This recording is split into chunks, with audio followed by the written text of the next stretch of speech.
월스트리트 역사상 최고의 투기꾼이었던 제시 리버모어.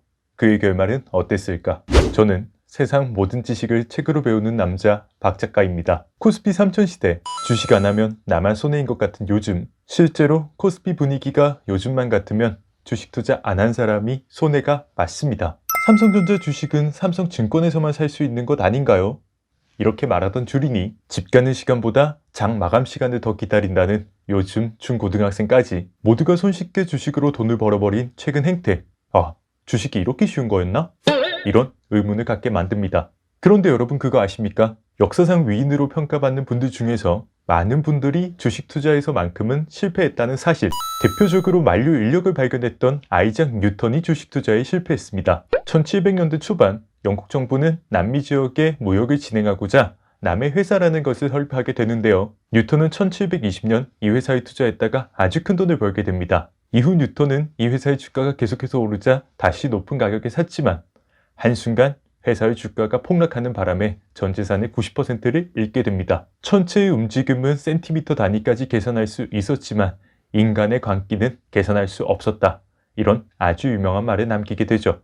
이 밖에도 천재 물리학자 알베르트 아인슈타인, 무려 노벨상을 수상하면서 받은 전체 상금의 4분의 3을 장기 채권에 투자했다가 대공황 탓에 대부분을 잃었습니다. 2020년 기준 노벨상 수상금이 우리나라 돈으로 한 13억 정도 된다고 하니까 당시 돈으로 아인슈타인은 10억 원 가량을 잃은 거겠죠? 와!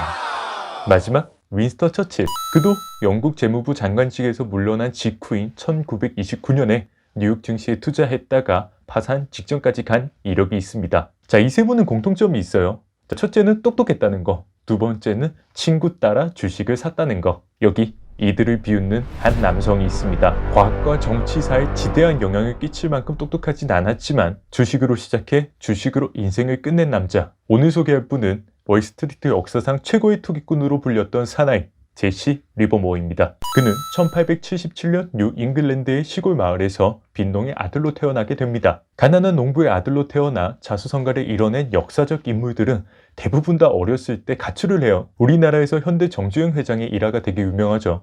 리버모어도 초등학교를 졸업하자마자 어머니가 마련해준 5달러를 들고 보스턴으로 건너가 페인 웨버라는 증권회사에 취직해 시세판 사원으로 일을 시작하게 됩니다. 지금은 주가 차트가 실시간으로 오르내리는 것을 저희는 휴대폰으로 확인할 수 있지만 당시는 1900년대잖아요. 증권거래소에 딱 한 대 있는 작은 기계로 그 모든 주가를 확인했다고 합니다. 거짓말 탐지기 쓸 때 심박수 측정 그래프 이렇게 그리는 거 본 적 있죠?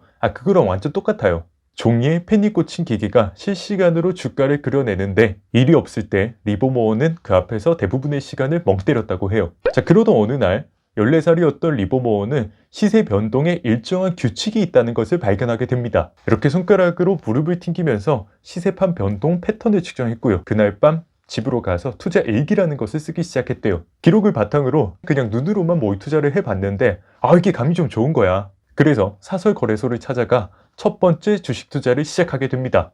장기 투자 이런 거 없어요. 오전에 사서 오후에 파는 전략이에요. 요즘 말로 트레이딩이라고 하죠. 그렇게 첫 거래에서 리버모어는 3.12달러를 벌게 됩니다. 이 계기로 꼬마는 주식 투기에 눈을 떠버립니다. 그리고 1년 뒤 15살이 되던 해에 재산을 1000달러까지 부풀리게 됩니다. 지금 돈으로 환산하면 약 2만 달러, 우리나라 돈으로 2천만 원이나 되는 아주 큰 돈이에요. 이 큰 돈을 15살이 온전히 자기 힘으로 번 거죠. 그는 곧 사설 거래소에서 몰빵 꼬마라는 별칭을 얻게 되면서 출입을 금지당하게 됩니다. 그런데 이미 맛봤는데 어떡해요? 계속 해야 되잖아요. 리버모어의 일대기를 다룬 책 어느 투자자의 회상이라는 책에 의하면 리버모어는 주식 거래를 하기 위해서 이름도 감추고 심지어 변장까지 해서 주식 거래소에 드나들었지만 족족 덜미를 잡혀 쫓겨나기 일쑤였다고 합니다. 그럼 그도 잠깐 아주 평범한 회사를 다니기도 했습니다. 하지만 회사를 그만두고 전업 트레이더로 나서 1897년 20살 무렵까지 무려 1만 달러의 수익을 올리게 됩니다. 현재 가치로 2억 원입니다. 하지만 다음해인 21살에 첫 번째 파산을 맞게 됩니다. 이유는 우리 개미들이랑 똑같아요. 빠져나와야 할 때 빠져나오질 못한 거죠.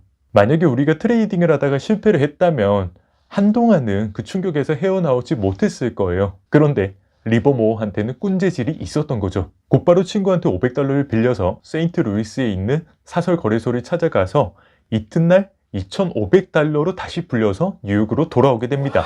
리버모어가 왜 투기꾼으로 유명하냐면 공매도를 그렇게 잘했어요. 이 영상을 보시는 수많은 주린이 분들을 위해서 공매도 컨셉에 대해서 짧게 설명드리도록 하겠습니다. 공매도는 우리가 주식을 사는 이유와 정확히 반대 이유입니다. 주식 매수는 그 회사 주가가 오를 거라는 기대감에 사게 되는 회사이지만 공매도는 반대로 그 회사 주가가 떨어진다는 데 베팅을 해버리는 거예요. 이게 겉으로 보기에는 별다른 문제가 없어 보이지만 유명한 사람들이 공매도에 참여했다는 사실이 알려지게 되면 그 사실만으로 그 회사 주가는 떨어질 수밖에 없거든요. 일화에 의하면 1907년 리버모어가 31살이 되던 때 또다시 시장에서 거액 공매도에 참여하려고 하는데 당대 최고의 은행가였던 JP 모건까지 나서서 그에게 공매도 자제 요청을 했던 일화가 전해집니다. 이런 리버모어가 결정적으로 스타덤에 오르는 사건이 있었는데 바로 1929년 대공황이었습니다. 역사상 가장 길었던 약세장, 주가 회복까지 무려 25년이라는 세월이 걸린 사건. 혹자의 말에 의하면 신이 미국 금융 시스템을 시샘해서